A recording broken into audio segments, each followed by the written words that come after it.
I'm Jeremy, and I'm Chris Bernardo. And we're here, actually still in Vegas. We've been this whole week at the Good Springs event, the Fallout fan celebration, and been able to show it off to some of the different fans. And it's really been pretty well received.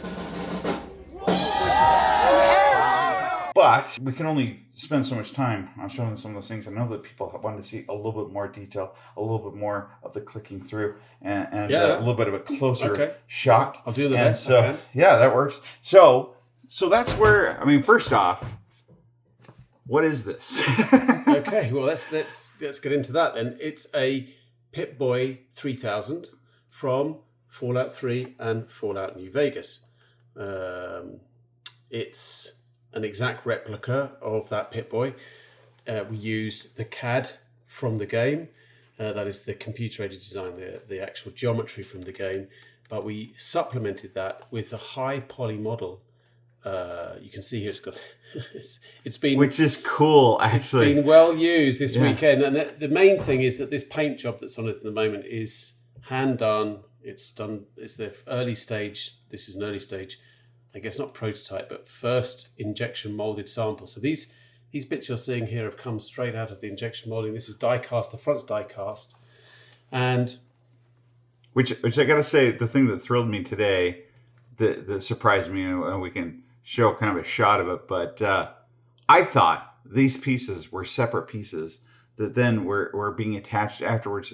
This is all one piece. Yeah, so this is a die cut. The whole front, actually, right? Not this bit here, but right down here, this part here coming round here, this part, all the way around the top, down the side. This is all metal, and it comes out of the die casting. It's finished off. The bits of it are knocked out where they've got sprues and things where the metal flows in, and then it's polished and very sort of finished. These parts here are molded in, but the hole that this goes through is then machined into a particular shape. There's a hole here for this screw underneath, that's machined. There's a hole here for the power button, that's machined in. That's not made in the mold, that's actually post-machined. And inside, where all the things fit, you can't see, but inside this, it's nice and cold, isn't it? Yeah. It's real inside this are a whole bunch of what they call bosses. They're like tubes that stand up from the back of the moulding, and everything fits onto those.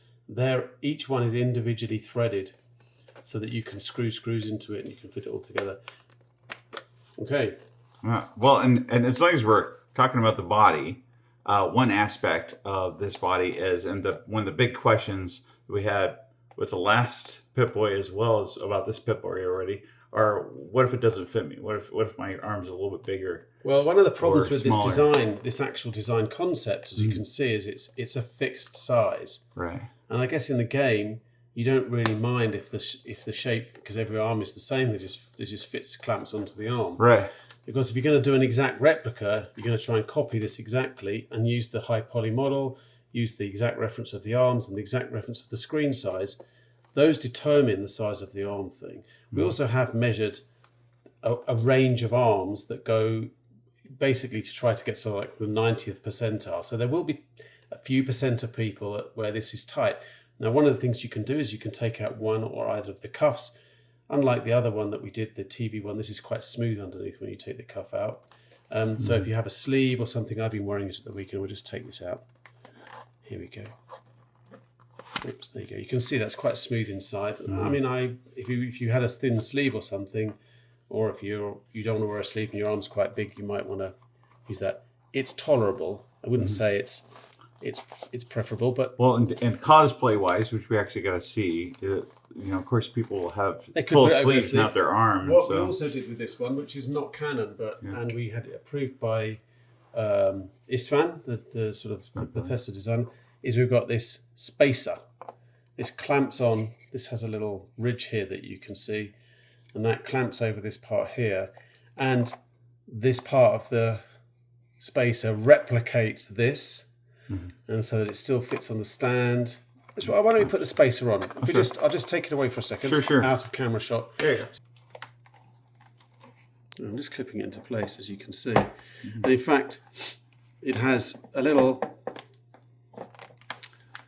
hole here, which a rivet type screw can fit into. And in fact, there's there's a inserted nut in there that you can screw into, and then so I'm just clipping this into place. You've got to remember this is not the final thing, but and then down here there's another hole and there's a screw that fits into there.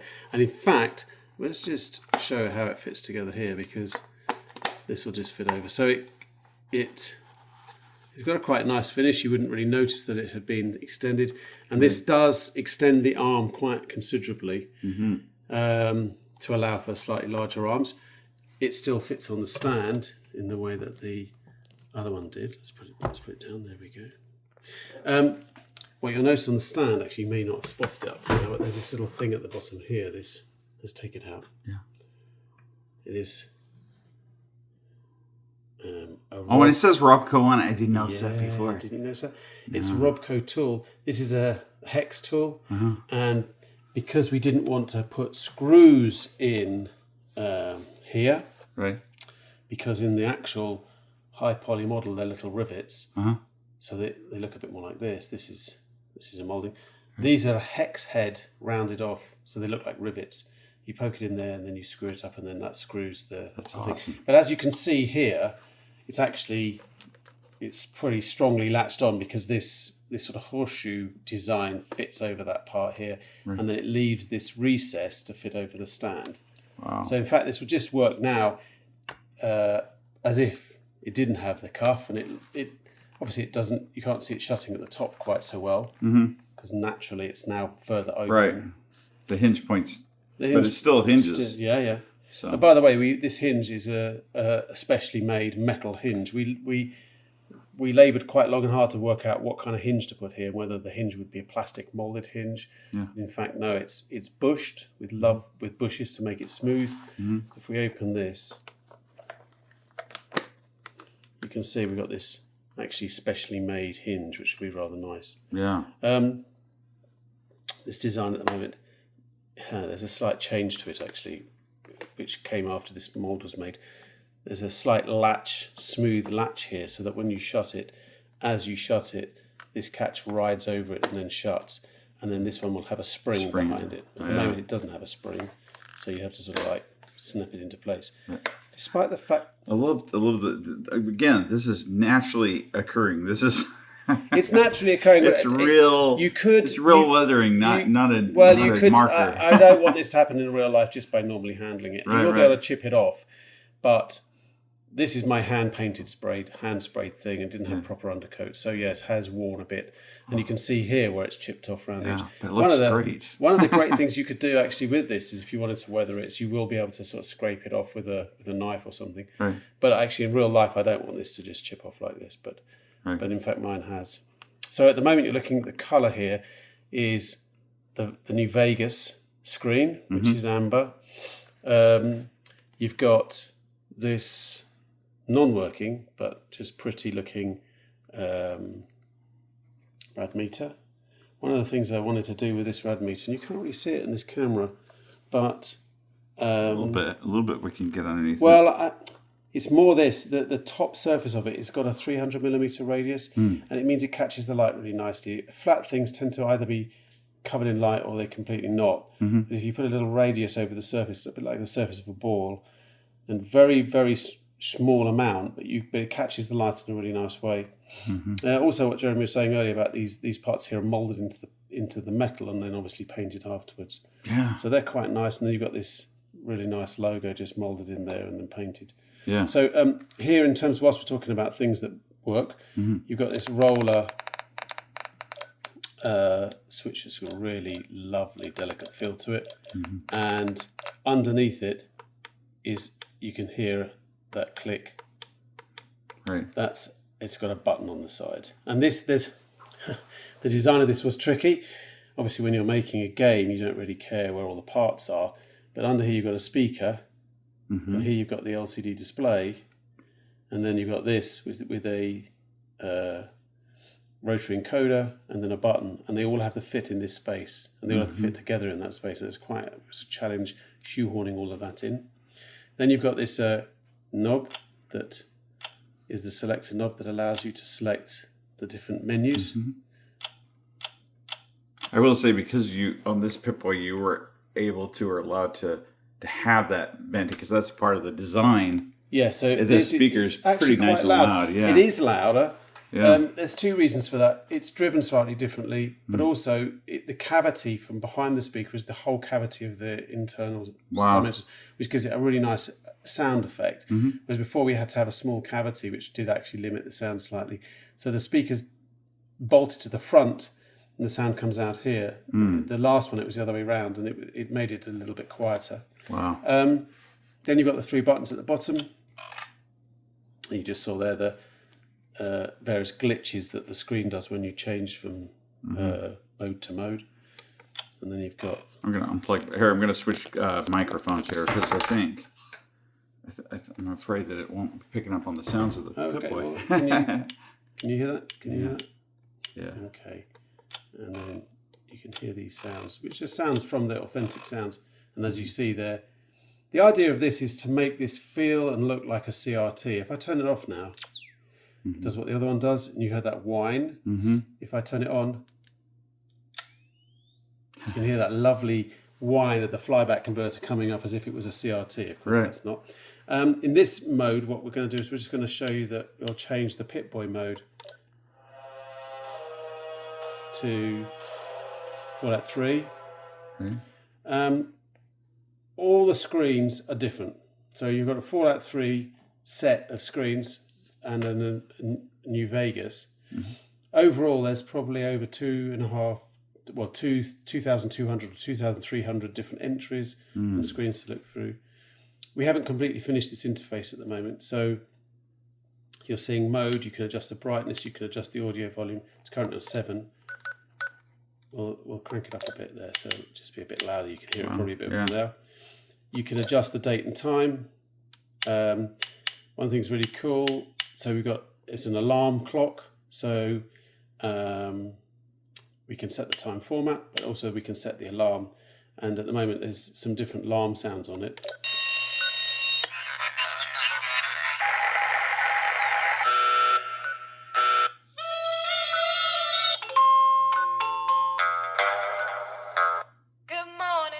And of course, at last, our song that we wrote, male and female version. Good morning, it's sunrise. It's a brand new... So you'll be able to wake up to that. Then you can set the time and date, obviously. So we'll just move back out of there. You can also set the display color. So at the moment, you can set the amount of jitter that you see on the screen. Whether there's a glitch on tap, we'll turn that on to persistent for a minute. You can see straight away. Wow, yeah. As you tap it, you can see it glitching as if it was an actual CRT. You can adjust the tap threshold. It's set really, really delicate at the moment, so anything should make it glitch. Then you can also set the color. You can see it glitching there. At the moment, we're in green. We could go to white. Do amber. Amber's blue. Yeah. Amber, of course, is the natural one for New Vegas. Whoops. Oh, yeah. Yeah. Oh my goodness me! That's what I said it was. So we'll go back and we'll more stop. Sensitive. We'll take the persistent glitching off. There's persistent, there's short glitching, and there's off glitching. Even when off, it still glitches quite, nicely. Right. So you've seen the color. There you go. You can see the color. And then you got default color, which is the color of whatever mode you're in. And at the moment, and then you've got a custom color where we can set that ourselves. So do the menus themselves change, or the information side as well change with the... Yes. Definitely. So let's go to the world map. We've got different maps. You can scroll. You can put where are those little markers? Let's have a look at the next map. Okay, you can scroll around. That's another thing. There is a roller right there. Yeah. So this doesn't exist on the actual in-universe one because the roller was on the glove. Right. There's a problem with the glove, and that is you have to have all different size gloves. They have to have a wire that links the two together. It's a little bit complicated. And we felt this was better, so we got permission from Bethesda to put this roller sort of blended into the side there. Okay. And it does mean we can scroll around. Yeah, it's hard to do some of the things without two directions. It's a bit like scrolling around an Etch-a-Sketch, if you remember that. Oh, here we go. This is quite cool. If you went to New Vegas now, these would all be different maps. You've also got... well, let's just go there because you've got... Oh, gosh, where are we now? We were looking at the world maps, weren't we? Right. Obviously, we've got quests. You can... As you can see, all the quests are there. Yeah. You've got just in written notes. form at the moment. Yeah. The notes are all there in written form. Some of them are audio in the game, and we are applying to have license to put the audio in, and any that we do get the license for, we'll put in. Yeah. And you've got a radio station. It's currently just at the moment not the Fallout station. It's an FM radio, and you see we can. We can't. We're not going to. There we go.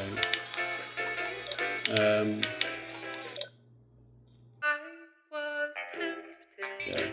So we've got different radio.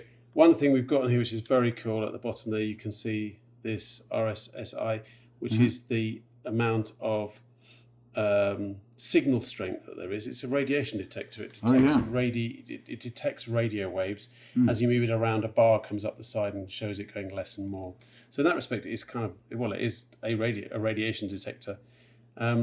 We also have, though, a very cool radiation detector, which is more in the terms of being a bit fake. So this one is here. You can see the one from the game. Right. And this works with an accelerometer inside, so as I tilt it,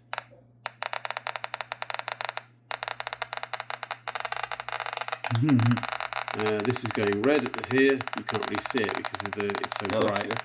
There you go, you can see it. So this will allow you to wear it and approach people and tilt it over on your arm. And as you can see, you can affect the amount of radiation that you get by tilting it over from nothing to a lot. So that's good fun. It was obviously on the clock to start with. That was the time.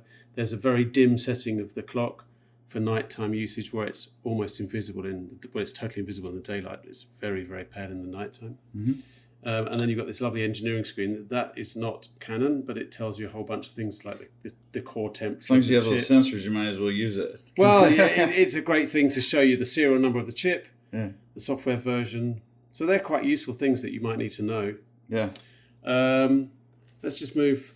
Yeah, you can see. Does it focus on that? Yeah. I was just looking at some of the over here. Oh, well, this is the accelerometer working. So if I do this, you can see as I move it, there's the accelerometer moving. Yeah, so that's cool. So there will be some types of, we hope, and I'm not saying this is a definite, but we're looking to see if we can put step counting into it and how we'll work that into something to do with the way, probably be closed system. We're not going to try and do anything clever with it externally, but it will be closed in there that it might do something with your health, or it might, because it has the accelerometer and we can do things with it.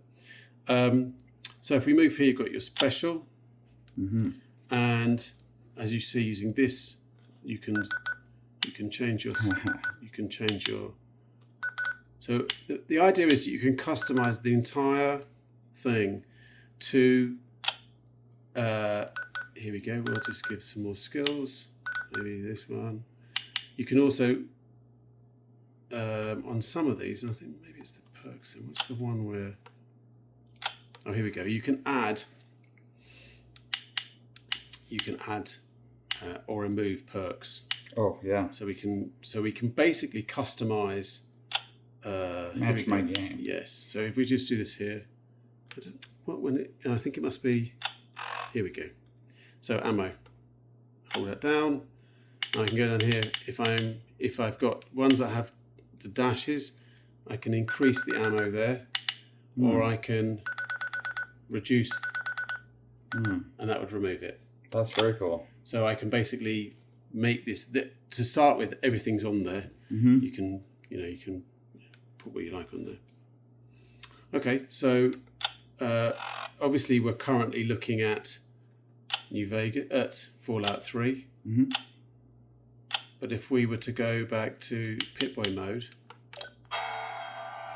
we can take it to New Vegas, and then when we go to world map, you'll see a whole bunch of different maps. Getting good springs on there. Wow, look at that. Wow, look at that. So it's pretty cool from that point of view. Yeah. We've got the quests, the notes. These are all different again. Mm-hmm. Obviously, the radio is the same. Let me show you one last thing, which is pretty cool. If we go to this one, I think, yes, and let's just go to here. Let's go down to. Can you see that, ladies and gentlemen? Holotape with atomic command. So let's just play the game. I'm getting better at this. Can you see that? Yeah. I'm getting cool. There we go. You can see I'm using a thumb wheel to go backwards and forwards. I'm using this wheel to go up and down, and I'm clicking this wheel to fire. I am rocking here. Oh no! Oh, there it goes. Too soon. Yeah. Oh, that's great. Excellent. Yeah, very good fun. Yeah. There you go. Okay, so there'll be multiple layers of that, multiple levels, a decent scoring system and stuff. We haven't quite completely implemented it yet, but that'll give you some ideas of what's basically going on behind the scenes. Yeah. Now let's just quickly look at some of the mechanical things. If you look at the back of it, and if I press this button here, the middle one, and press and hold, and then have a torch, well, this will max out your camera completely. Let's go and illuminate a dark room. Okay. Yeah, look at that. You can see it's lighting up that whole wall over there. So plenty bright enough for what you might need to get around. That's pretty good. Let's turn it off. Okay. There we go. You've also got a headphone socket on the back, which will take the radio antenna, which we supply with it. I'll just show you. So we can both listen to sound through it, but also amplify my signal. Yeah. So there's a little radio antenna which plugs into it, and then there'll be a headphone. We won't supply headphones, but you can plug your headphones into that as well. You also got your USB-C for the charging and whatever else and updates happens down the road. Yeah. Let's talk about the stand for a little bit. Let's turn this on. Now this looks similar. So if you have the other Pip-boy that you last released, yes, this matches up with that. It does. Yeah, it's got this solid aluminium machined base with the laser etching of the logo. You've got this molding on top. This is actually slightly softer plastic. It's more rubber modified. Won't scratch the Pip-boy. So it won't scratch the Pip-boy as it goes into place. And then it's got a rather neat place underneath to store the tool, which just fits in like that. Right. Oh, that's perfect. So there you go. There's, this sits very nicely on that stand. You can see how easy it goes on like that. Oh, yeah. So we're going to plug the power supply in. As we said, we'll plug it into the back, the USB-C. When we do, you'll see that these light up. Which looks awesome. And it illuminates the logo, which is pretty cool. You're seeing it flashing at the moment. That's just an artifact of okay. That's the camera. So the camera is going to be picking up only so many frames per second. Yeah. And this is moving. So what happens is this is as it dims down, and it's very slowly dimming down, and at slightly less than your breathing rate, it dims down and then it brightens up again whilst it's charging. When it's fully charged, it will go solid. You'll be able to turn that off at night. Let's turn it on. Okay.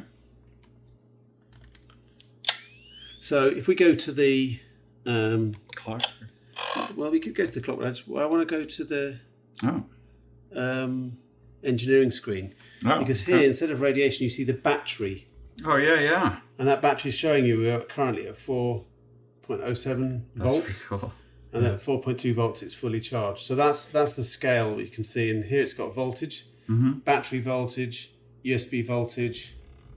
I think it's pretty neat. I think that's pretty neat, that information. Basically measuring your impedance and everything too. Yeah. So what you wanted to see was you wanted to see this brightness we can take the display down really dim. Just keep in mind, in case people aren't picking up on it, it's now on a stand. It could be sitting next to my bed on my bedstand. Yeah. Acting as my actual clock, right? Yeah. On my nightstand. But it's a couple things within that. Is one, we got the screen that will have the clock on it that I can see, but the light at night. Yeah, so at the moment we're going to the brightness screen to adjust the brightness, but in the actual production software, that you release software, you'll be able to adjust that on the clock screen. But it will just go here, and we'll dim it down. Now it looks like it's gone, but on the flip side, like if I turn off all the lights, very cool. So in there fact, it is. In fact, your to be fair, your phone is making it look brighter. Yeah, I will say I am looking at it with my bare eyes, and it's I can barely see it. Which is what you want at night. So what do you want at night? Yeah. Let's go to here. Well, I can believe you can see it, actually. And let's roll it up to the clock. Now look at that. I will also say this also on screen looks a lot brighter. That doesn't even I don't even see it in person. It all dims down. Yeah. And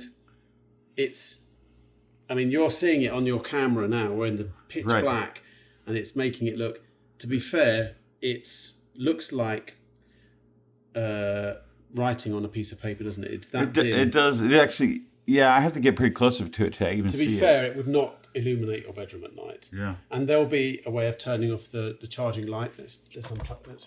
Let's unplug that now. Okay. There you go. So now you've got it's looking so bright in your camera. It does. Isn't that crazy? But it's not that bright at all. Right. I don't know if you can adjust the brightness to make it look like it would look realistic. Have you got I could try and adjust. I'll try and adjust it here using Movie Making Magic to show you how I was seeing it at the time. But if you have the existing one, if you have the TV Pip-boy, you'll know how dim it goes. It's set to this very, very just like 1% brightness or whatever it is, which means that at night it will not. I mean, you know what it's like at night. You go to bed, you have an LED of your phone charger, and you wake up halfway through the night, and the LED of the phone charger is actually lighting up the whole room, isn't it? It's illuminating the whole room. Yeah. There's no way this can. It's very, very dim. There's a couple of things we haven't talked about. Of course, I showed taking the cuff out. Right. We have designed this to be easier to put together, and I know some fans have changed their SD cards in the other one. This one has been designed with FAT32 in mind, so it can take up to 32 gigabyte card. And the card itself, the SD card, you don't have to take it apart to remove the SD card. It's now accessible from the battery. Battery cavity. So you just take the battery door off. It's one screw. You lift the battery to one side without unplugging it. You just lift it to one side, and then you expose the SD card, which you can pop out straight away. So it's a very simple thing. In fact, to upgrade this, because I've been upgrading it every few days with the new software that comes out. I've been taking it in and out every couple of days. Well, two reminders within that, and what you're talking about right now is, again, this is still early days. Almost prototype. Yes, when you say prototype, it's or not prototype, but it's the first runner. It's the first shots. What they call the first shots. So it's the first shots. They came to me unpainted, so I painted them. Right.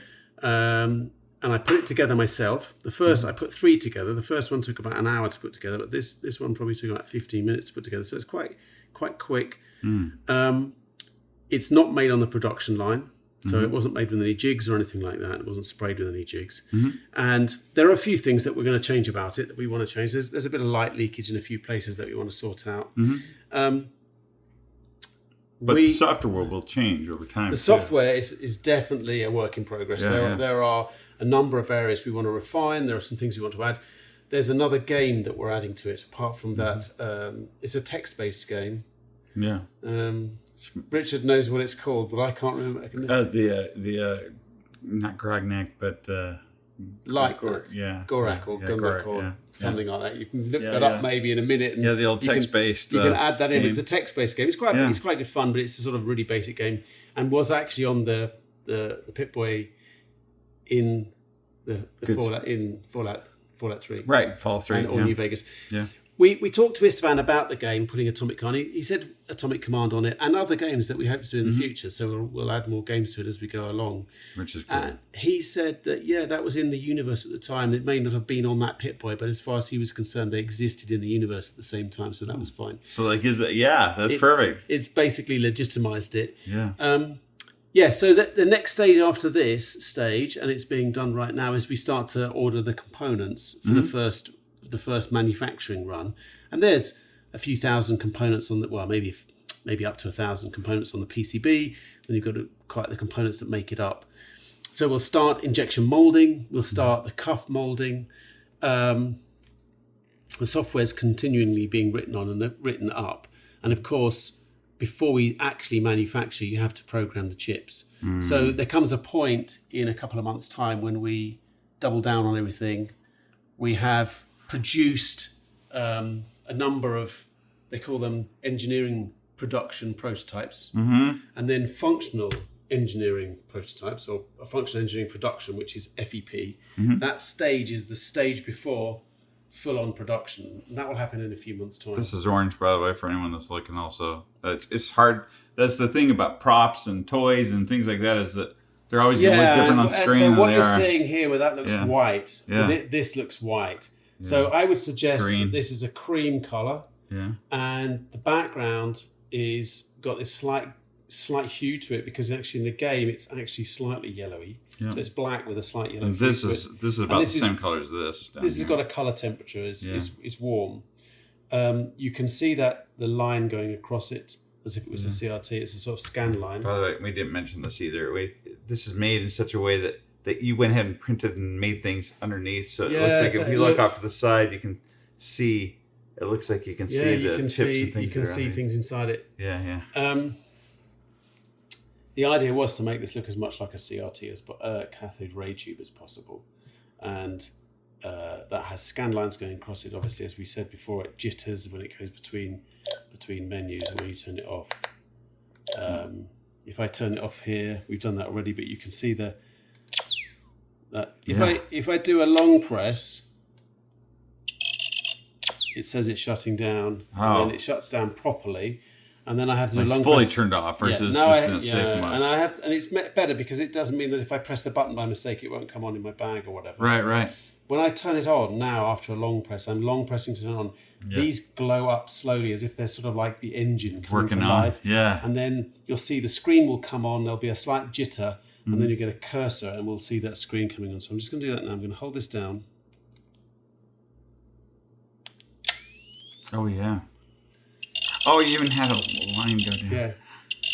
Yeah.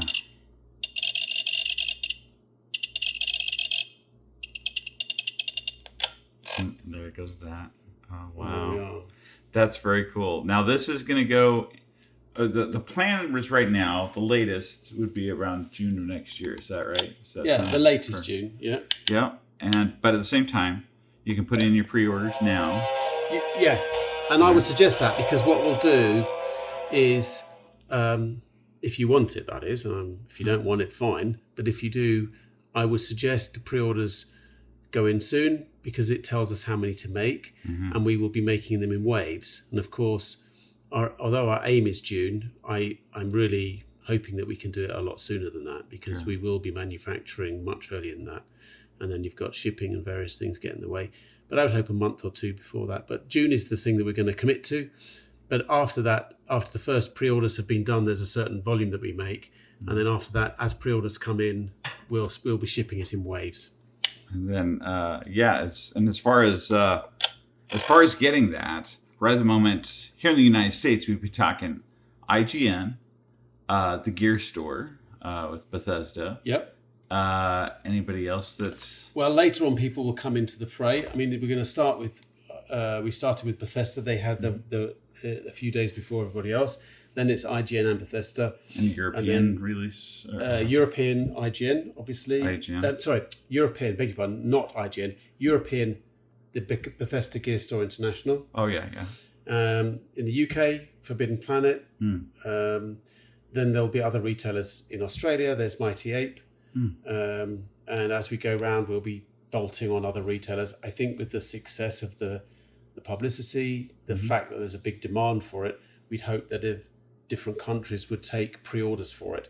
If you live in a country where you can't buy this particular thing or other things like it, and you have a shop that you would like to, a retailer you'd like to buy it from, you could obviously tell us in the comments below, and then we can approach that retailer and see if they can list it. I mean, that would be the ideal thing. Like all those people in like Canada and stuff that ask. Well, Canada, we've got Canada would be good, and you've got all the ones in the Middle East and and in South Africa. There's so that's wherever you are. This has a one of the things that is different to the other one was we've upgraded the display. It's got a very, very cool viewing angle. Look at that. Yeah. For an LCD, that is it's a really wide viewing angle. Yeah. And it's got a very good contrast ratio as well. When you see it, I mean, at the moment, what your camera's doing is it's really punching out the background to make it look very bright. Yeah. But in fact, you can see how bright the foreground is. Yeah, if we turn on the other main light. Yeah, it's a little bit better. But yeah, I mean, so yeah, if you're going to, if you even think there's a hint that this is something you want, let them know now by putting in your pre-orders and being part of that batch that receives theirs and starts wearing it. Like we had the opportunity to, which you wore by the way, this is something we haven't talked about that did happen this weekend that I was so impressed with. You wore this all day on Saturday, right? And Friday, we was running around with it, showing it off, making it do its thing at this brightness, by the way. Oh, right? Yeah, and it lasted all day. Yeah. I asked Richard about that, and he said he reckoned that it would last 8 hours. Yeah. But for obviously this is an LCD, so there's a big backlight on the back. It doesn't really matter how much of the display. It's not an OLED, so it doesn't matter whether you're showing one tiny little piece of the display or the whole thing. But I had it on the clock for quite a while, and I was treating it like a wristwatch. It's really good fun running around with that. And weight and stuff, I got to try it on too. Not bad weight or anything like that. It's heavier than the other one, maybe, but it's a bit heavier than the other one. Yeah, but the weight is more distributed up your arm, so actually I felt quite comfortable. Yeah. I wore it on my bare arm to start with for one day, and then the next day I put it under. I took out one of the cuffs and put it under this. I put my coat underneath it and wore it over the sleeve of my coat. I mean, it was very cool. Yeah. I found it very usable as a replica to wear as a cosplay. If you're gonna do, you and I last year with the elder one we did a challenge where we actually tried to wear it around and I wore actually another one and yours was much more comfortable. Same thing here. That again, if you want to cosplay it, works great. If you wanted to sit in one spot and it can charge and sit and run. It won't burn in. The display won't burn in. It can sit there and it can be your clock. It can be a radio. You can have it playing a radio. I'd say too, there's a good chance that Chris and Richard and the one company will be watching the comments on this video. So if you're leaving comments, feel free and ask questions and things. They might see it. Also, feel free to like and subscribe. But yeah, comment below. Let us know what you think of this and how excited you are to get it. And we'll see you pretty soon.